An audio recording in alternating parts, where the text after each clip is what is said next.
এই জন্যই আমি আগে বলেছি আপনার সাথে তর্ক করতে পারবো না। আপনার সমকক্ষ হওয়াও আমার কাজ নয়। আপনি কতটা পড়েছেন আমি জানি না। আমি পড়িনি, আমি একজন অশিক্ষিত সাধারণ মানুষ। লাভ ম্যারেজ ছিল? হ্যাঁ, কিন্তু ওটা পড়া তো পাপ নয়, তাই না? दिल लगाया गधी से तो परी क्या चीज है। আমার নাম স্বপ্না, আমি হিন্দু পরিবার থেকে।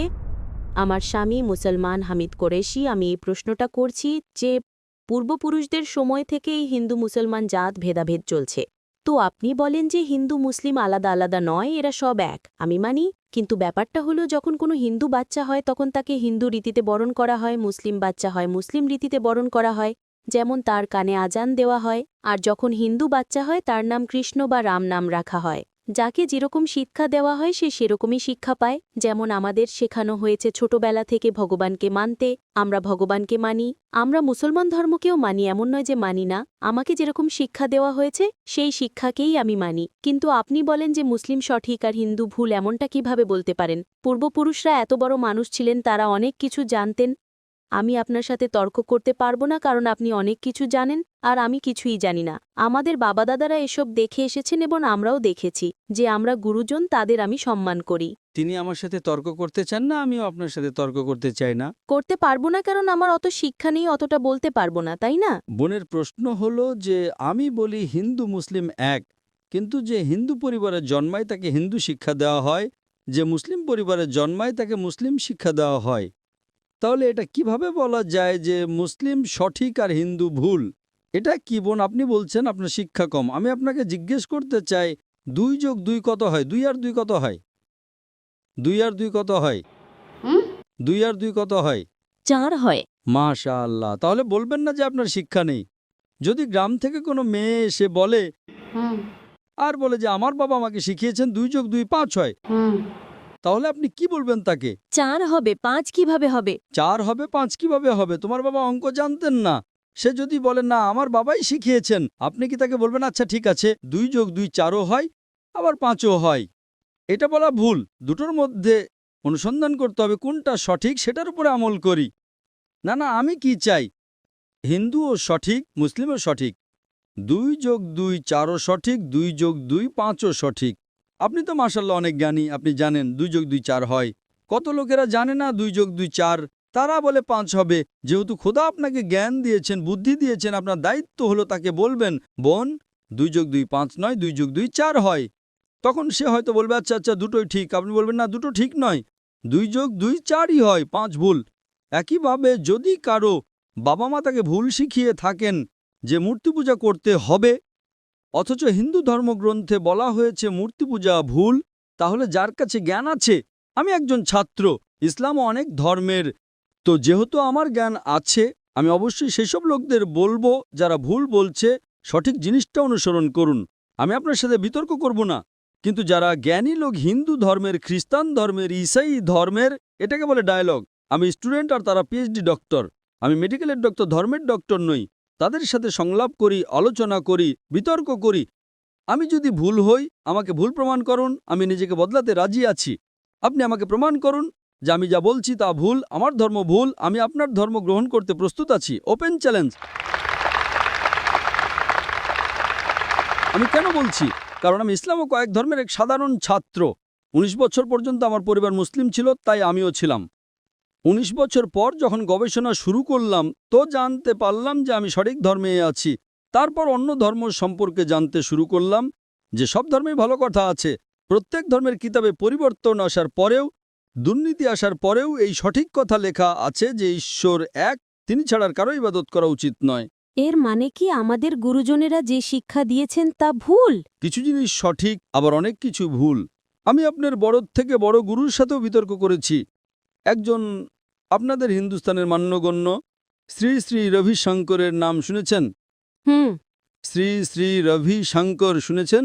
ওনারা যেমন বই পড়েই জানেন, আপনিও বই পড়ে জানেন, আসলটাকে দেখেছে? একদম ঠিক। তিনি বলেন 4 বছর থেকে আমি ভাগবত গীতা মুখস্থ জানি, কিন্তু বিতর্কে ভাগবত গীতা একটা তথ্যসূত্র দেননি। এমনটা নয়, ঈশ্বর এভাবে আসেন না। আপনি কত পুণ্য করেছেন বলছেন এই জন্মের কথা বলতে পারেন? কত জন্মের কথা কিভাবে বলতে পারেন? একদম ঠিক। তো আমি বলি যে আপনার কিতাব বলছে যজুর্বেদ অধ্যায় 32 শ্লোক 3 আর শ্বেতার উপনিষদ অধ্যায় 4 শ্লোক 19-এ আছে न तस्य प्रतिमा अस्ति। প্রতিমা মানে হলো প্রতিচ্ছবি। সেই খোদা, সেই ঈশ্বর, সেই আল্লাহর কোনো প্রতিমা নেই, কোনো প্রতিচ্ছবি নেই, কোনো ফটোগ্রাফ নেই, কোনো পেন্টিং নেই, কোনো মূর্তি নেই, কোনো ছবি নেই। তাহলে আপনি মূর্তি পূজা কেন করেন? মূর্তি পূজা না করলে ঈশ্বরকে কিভাবে ডাকি, যেমন শিক্ষা দেওয়া হয়েছে, বইয়ে লেখা আছে। যদি শিক্ষা ভুল দেওয়া হয়, মূর্তি পূজা এর মানে এই নয় যে মূর্তি পূজাই করতে হবে, মূর্তিকে দেখতে হবে। গীতা বা মহাভারতে মূর্তির কথা নেই, সেটা পড়ুন, সেখানেও তো শিক্ষা আছে। বোন, আপনি মূর্তি পূজা করেন কি না? আমি করি, এমন নয় যে করি না, হয়তো আমি ভুল করি। যদি আপনার বন্ধু বলে 2 যোগ 2 5, তাহলে আপনি তাকে শুধরে দেবেন কি না? হ্যাঁ, শুধরে তো দিতে হবে। আমিও চাই আপনাকে সঠিক পথ দেখাতে। আমি বলছি, যদি মূর্তি পূজা কোরআনে ভুল লেখা থাকে সেটাকে পাশে রাখুন। আপনি কোরআন মানেন না, আপনার ধর্মগ্রন্থই লেখা আছে মূর্তি পূজা ভুল, আমি তার প্রমাণ দিচ্ছি। তাহলে আপনি কেন করছেন? আপনাদের যেমন শিক্ষা দেওয়া হয়েছে যে এই ধর্মে এইভাবে ডাকতে বোন। হয়, ঈশ্বরকেই তো ডাকা হয়। বোন, একটা একটা করে আলোচনা করি, তারপর অন্য বিষয়ে যাব। আমার প্রথম প্রশ্ন হলো, মূর্তি পূজা যখন ভুল তখন কেন করেন? আপনি কেন মূর্তি পূজা করেন? এখন সেই পূর্বপুরুষরা ওইভাবেই করে এসেছেন, এটা তো আজকের কথা নয় যে আমি মানা করে দিলাম আর বললাম চলো আর করছি না। কিন্তু এই পূর্বপুরুষরা যখন যুগ যুগ ধরে করে আসছেন, তখন তারা তো এটা বলতে পারেন না যে আমরা করব না, আমরা করব না, তাই না? যদি যুগ যুগ ধরে গ্রামে শেখানো হয় যে 2 যোগ 2 5, তাহলে কি আপনি সেটা মানবেন? আমার পূর্বপুরুষরা বলতেন পৃথিবী সমতল, আমি কি তা মানব? আমি জিজ্ঞেস করছি, আজ পৃথিবী কেমন? পৃথিবী কি সমতল নাকি পৃথিবী গোল? গলে। মাশাআল্লাহ, আপনি তো জ্ঞানী, আপনি তো জানেন। তাহলে যদি আমার বাবা দাদারা বলতেন পৃথিবী সমতল, তাহলে আমি কি করব? তাদের কথা মানবো নাকি ছেড়ে দেব? তো সেই সময় কি এই যুগ চলতো না? একদম ঠিক, আজকের যুগ এটা। এখনকার যে যুগ তার চেয়ে আগের যুগ সেই সময় ভালো ছিল, পবিত্র ছিল। আগে এমন প্রচার হতো না যেখানে কোটি কোটি মানুষ একসাথে দেখতে পারত। আজকের প্রচারে এখানে লক্ষ লক্ষ মানুষ জমা হয়েছে, লক্ষ লক্ষ মানুষের সাথে টেলিভিশনে কোটি মানুষ দেখছে। তাই আপনার কোনো অজুহাত থাকবে না। কোটি কোটি মানুষের সামনে আপনাকে বলা হয়েছে যে মূর্তি পূজা ভুল, এরপরেও যদি আপনি করেন তাহলে আপনার কোনো অজুহাত বাকি থাকবে না। মূর্তি পূজা ভুল আপনার কোরআন শরীফে যেমন লেখা আছে, আমাদের গীতা মহাভারতেও লেখা আছে, কিন্তু ওটা পড়া তো পাপ নয়, তাই না?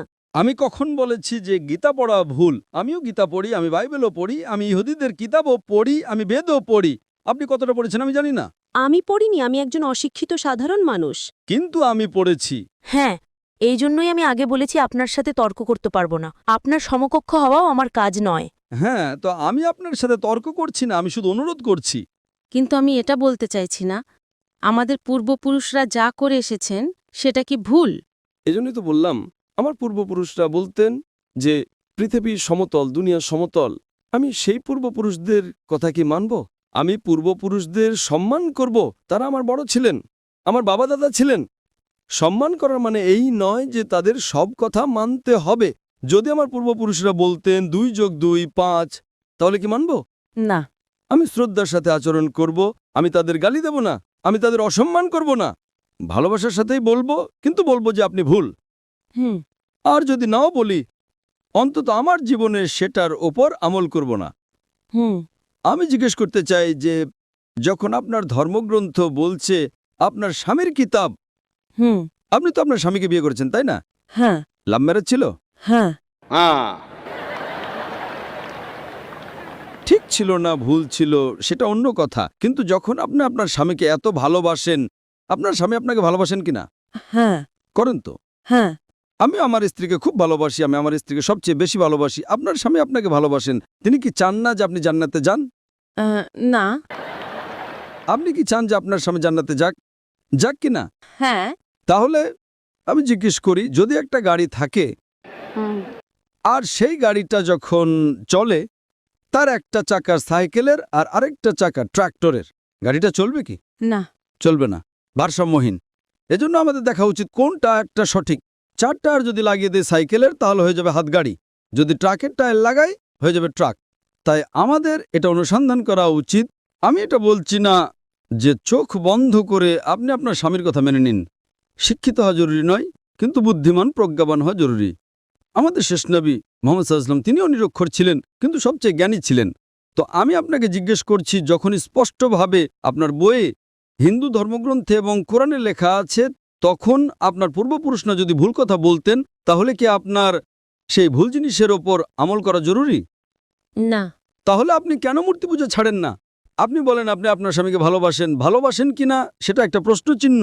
এটা বাহ্যিক ভালোবাসা। সত্যিকারের ভালোবাসা হলে আমি চাইবো যে এই দুনিয়াতেও এবং আখেরাতেও আমার স্ত্রী আমার সাথে থাকুক। আপনি কি চাইবেন না যে আপনার স্বামী আপনার সাথে থাকুক? চাইবেন কি না? হ্যাঁ। তাহলে আপনি কি এটা অনুসন্ধান করবেন না যে কে সঠিক, আপনার স্বামী নাকি আপনি?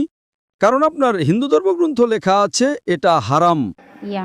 তাহলে আপনি কি মূর্তি পূজা ছাড়তে প্রস্তুত? হ্যাঁ। মাশাআল্লাহ। আপনি কি মানেন যে খোদা এক? হ্যাঁ। আপনি কি মানেন মূর্তি পূজা ভুল? হ্যাঁ, ভুল। আপনি কি মানেন যে মোহাম্মদ সাল্লাল্লাহু আলাইহি সাল্লাম শেষ নবী? হ্যাঁ, হ্যাঁ। মাশাআল্লাহ। এর মানে আপনি মুসলিম? হ্যাঁ, হ্যাঁ। স্বামী মুসলমান হলে স্ত্রীও মুসলমানই হয়। কি? স্বামী মুসলমান হলে স্ত্রী মুসলমানই হয়। স্বামী আছে তাই মুসলমান এমনটা সবসময় জরুরি নয়, উল্টোটাও হয়। স্ত্রীও স্বামীর পরিবর্তনের কারণ হয়ে যায়। কারণ একটা প্রবাদ আছে, আমি বলবো সঠিক নাকি ভুল। दिल लगाया गदी से तो परी क्या चीज है। তো ভালোবাসা অন্ধও হয়। আমার উর্দু অতটা ভালো নয়, সব কবিতা পাবলিকের জন্য নয়। তো আমি বলতে চাই, আপনি তো বিয়ে করেছেন, ভালোবেসেছেন, কিন্তু বাস্তবে আপনি যদি মূর্তি পূজা ছাড়তে প্রস্তুত থাকেন, এক খোদাকে মানতে প্রস্তুত থাকেন এবং এটা মানতে প্রস্তুত থাকেন যে মোহাম্মদ সাল্লাল্লাহু আলাইহি সাল্লাম শেষ নবী, তাহলে আপনি নিজেকে মুসলিম বলতে পারেন। হ্যাঁ, আমি তো মুসলমানই। মাশাআল্লাহ। তাহলে আপনি মানেন যে খোদা এক? হ্যাঁ। আপনি মানেন মূর্তি পূজা ভুল? হ্যাঁ, ভুল। আপনি মানেন যে মোহাম্মদ সাল্লাল্লাহু আলাইহি সাল্লাম শেষ নবী? হ্যাঁ। মাশাআল্লাহ। আপনাকে কেউ জোর করছে ইসলাম গ্রহণ করার জন্য? না, না, আমাকে কখনো কেউ জোর করেনি। কত বছর আগে আপনার বিয়ে হয়েছে? এখন ৮-৯ বছর হয়ে গেছে। 9 বছর হয়ে গেছে। আপনার স্বামী জোর করেননি। ঠিক করেছেন না ভুল করেছেন সেটা পরে আলোচনা করা যাবে, কিন্তু আজকে আপনি নিজের মন থেকে ইসলাম গ্রহণ করতে চান। হ্যাঁ। আপনার উপর কোনো চাপ নেই, না। আপনি মন থেকে করতে চান। হ্যাঁ। ইনশাআল্লাহ আমি আরবিতে বলবো আর আপনি তা পুনরাবৃত্তি করবেন। अशहदु अशहदु अल्लाह अल्ला इलाहा इलाहा इल्लल्लाह इल्लल्लाह व अशहदु व अशहदु अन्ना अन्ना मुहम्मदन मुहम्मदन अब्दुहु अब्दुहु व रसूलुहु। वरफुलु মাশাআল্লাহ। माशाअल्लाह। আপনি মুসলমান হয়ে গেছেন, আপনি 9 বছর পর মুসলমান হয়ে গেছেন। আমি অনুরোধ করব যে আপনি ইসলামের জ্ঞান অর্জন করেন, কোরআন অনুবাদের সাথে পড়েন আর সেটার উপর আমল করেন। আপনার এই শাহাদাত আমার গতকালের বয়ানকে সম্পূর্ণ করেছে। আমি বলেছিলাম জ্ঞান 2 পৃথিবীর জন্য। সেই জ্ঞান আপনি পিএইচডি করেন, টিচার হন, প্রফেসর হন, কিন্তু আপনার রবের দিকে নিয়ে আসবে না, আপনার সৃষ্টিকর্তার দিকে নিয়ে আসবে না। সেই জ্ঞান দিয়ে কি লাভ? আপনি সেই প্রফেসরের থেকেও উত্তম যার জ্ঞান তার রবের দিকে নিয়ে আসছে না। আমি আপনাকে ধন্যবাদ জানাই আর আল্লাহর কাছে দোয়া করি আপনাকে এই দুনিয়ার আখিরাতে ইনশাআল্লাহ জান্নাত দিক।